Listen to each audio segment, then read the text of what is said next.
So I was up pretty early this morning, around 4:30. I wanted to see the sunrise over the ocean. Made myself a coffee, got back into bed just as it was beginning to get light. And as I was watching the sun come up, I was thinking, I wonder how much people would pay for a house with this view. You know? I can imagine pretty much anywhere in the world it's a lot of money. But if you're a bike tourer or even a backpacker or traveller with a tent, this view's pretty much free. And sure, there's probably upsides of having a house. You probably wouldn't wake up in a tent full of sand and you get the view every day. So I'm not sure having a view every day is an upside really. I wonder if you take it for granted after a while. And if you stick to the mantra of, take nothing but photographs, leave nothing but footprints, you're doing no harm. But it's certainly a beautiful way to wake up this morning.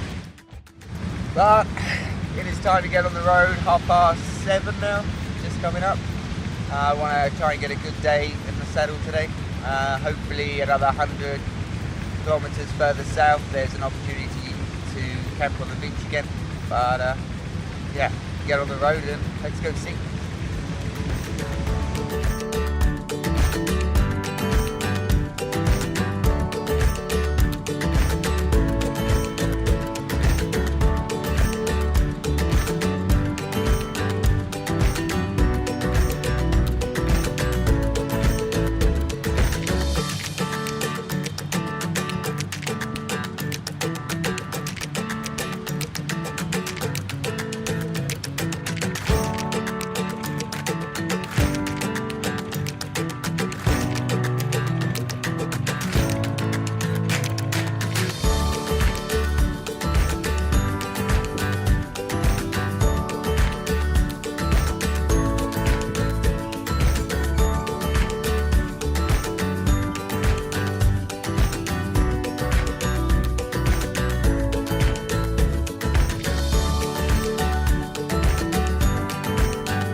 Alright, so just gone 10 o'clock. Made my way away from the beach now, and I've come inland a little bit, and I'm just about to join Highway 1.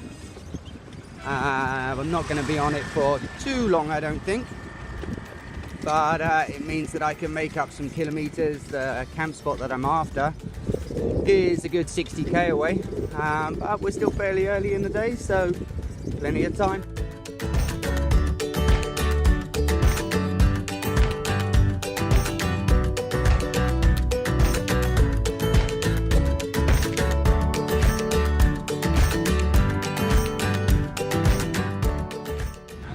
Excellent, so I've just managed to get some fuel for my stove. I was running low. The highway is getting busy, but hopefully I'm not on it for much longer. Right, just gone 4 o'clock and I am still on Highway 1 for two reasons. I've had quite a strong headwind today, which has made progress pretty slow. I'm still around 30 kilometers from where I want to camp. And secondly, there was an accident not too far back and a lorry had turned over and pretty much blocked the highway, but hopefully my turning is not too far away. Alright, well I've just about had enough of this, I think. It's so noisy and just crazy busy today. Everyone's on the horn, it's hot, dusty, smelly. Time to get off to number 1.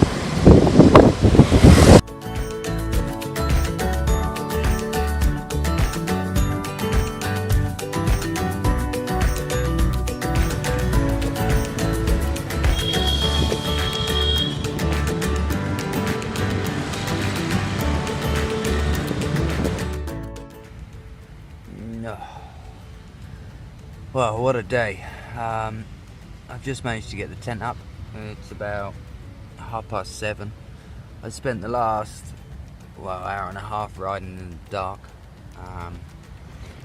I got pretty lost, to be honest. I haven't been able to find a map here in Vietnam, a paper map, so I've been using an app that I have on the iPad. But the problem with it is it just doesn't have half the roads. Well, yeah, it's kind of understandable. A lot of the very minor roads are very small, but yeah, it's missing a lot of roads, and I just got completely lost since that last bit of footage that I managed to take. That was about 4:30 when I was still quite some way from my camp spot. With the headwind and just the crazy traffic, it took far longer than I thought, and I ended up missing my turning just as I was just fully concentrating on just trying to stay out the path of the lorries. I missed my turning and then had to backtrack, and by the time I found it, it was dark, and then I was on the minor roads. Like I said, the app is no good there.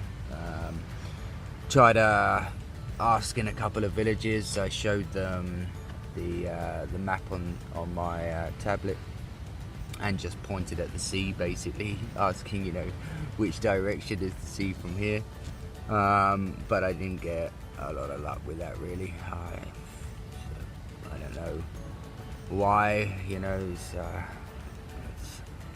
miscommunication, but yeah, they just kind of looked at me and tried to sell me stuff, basically. So yeah, that wasn't a lot of good, but in the end, after about an hour of riding in the dark, I managed to stop a couple of lads on mopeds and just asked them which way the sea was, and they pointed, and luckily, you know, they pointed me in the right direction. So yeah, I managed to find the beach again. I don't really know what it's like out there apart from the beach, because it's dark when I turned up, like I said, but yeah, the tent is up. I've managed to make a quick dinner, and I just feel exhausted, if I'm honest. Yeah, I went a lot further than what I was planning on going today, really, because I missed my turning and then ended up cycling around all these back roads for far too long. But I'm more mentally exhausted, to be honest. Just riding on the one is just draining. Everyone is constantly on their horns, you know. It's like India, apart from it's not as busy as India, granted, but yeah, just the horns they just wear me down, you know. And I kind of worked it out today. Everyone here just drives like they're the only ones on the road. You know, you get the trucks and the coaches, they just barrel down the highway, and they overtake, they undertake, anything in their way, you know. And if there's something in front of them, it's just on the horn, you know, and they're so loud, and it was just crazy, you know. I just feel mentally drained from it all. And then you've got all the mopeds that just shoot out of every direction and overtake you, undertake you so close, and it's just crazy compared to the other day when I was on it. Yeah, today was just mad, but I'm gonna try. I don't care how long it takes me to get to Ho Chi Minh City. I'm just gonna try my best to keep, you know, my cycling on the number one to a minimum. There are going to be times I'm going to have to go on it, unfortunately, just because, according to my app at least, there are no other roads. I mean, I'm sure there are, but unless I can find a paper map, then I'm going to have to stick to the one on those ones, I think. Otherwise, I'm just going to get so lost again. But yeah, I'm just going to try and keep riding on that highway one to a minimum. It's, like I said, it's not as bad as India, but wow, it's pretty crazy. It's just loud, noisy, dirty, smelly, and just, yeah, chaos. But it's not often that I say this, but I'm glad today is over. But yeah, that's about it for today, I think. I'm going to get some sleep, and tomorrow is another day.